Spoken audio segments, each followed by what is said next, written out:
ஓம் ஸ்ரீ குருப்பியோ நமக. குரு வாழ்க, குருவே துணை. ஸ்ரீ மகா பெரியவா ஆசீர்வாதத்துடன். நண்பர்களே, ஒரு அருமையான ஒரு ஆர்டிக்கிள் படித்தேன், ரொம்ப பிடிச்சது. ஸோ உடனே உங்களுக்கு ஒன்று ஷேர் பண்ணிடலாம். I hope you all definitely like it. ஃபுல்லாக கேளுங்கன்னா ரொம்ப அருமையாக இருக்குது.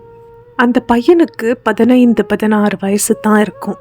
தாங்க முடியாத தலைவலியால் அவதிப்பட்டான். ஞாபக சக்தியும் குறைந்து கொண்டே வந்தது.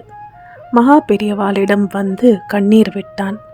எனக்கு தலைவலி தாங்க முடியல பெரியவா, அதோட மறதி ரொம்ப இருக்கு, பாடத்தை ஞாபகம் வச்சுக்கவே முடியல, பெரியவா தான் காப்பாற்றணும் என்று அழுதான். குழந்தை, நான் வைத்திய சாஸ்திரம் படித்ததில்லடா, வேதாந்த சாஸ்திரம்தான் படிச்சிருக்கேன். பையன் நகருவதாக இல்லை.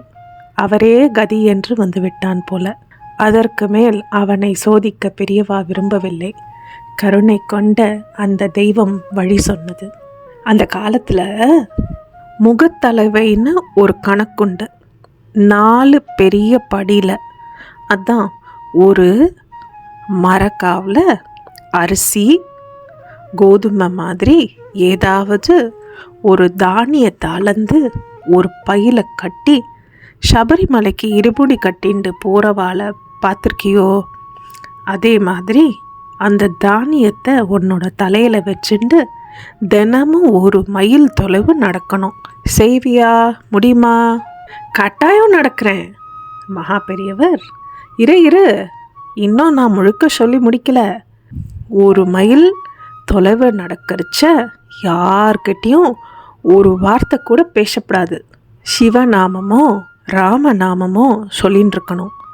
சுமந்து வந்த அந்த தானியத்தை அன்னைக்கு ஏதாவது கோவிலுக்கோ ஏழைக்கோ கொடுத்துடணும்.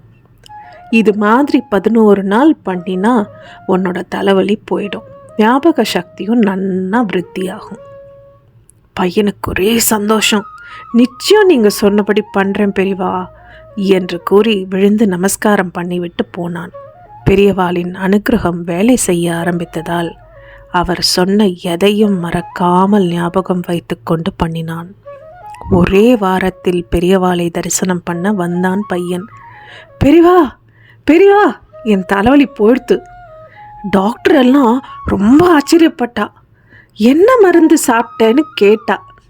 பெரியவா பண்ண சொன்னதை சொன்னேன்.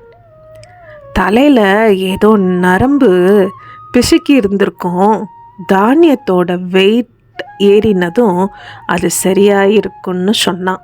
அவன் சொன்னதை சிரித்து கொண்டே கேட்டுவிட்டு பிரசாதம் கொடுத்து அனுப்பினார். உண்மைதான், பெரியவாளுடைய அனுக்கிரக பாரம் தாங்காமல் பிசுக்கின நரம்பு சரியாகிவிட்டது. ஹரஹர சங்கர, ஜெய ஜெயசங்கர, காஞ்சி சங்கர, காமகோட்டி சங்கர. என்றென்றும் குருவடி சரணம், திருவடி சரணம். நன்றி, வணக்கம்.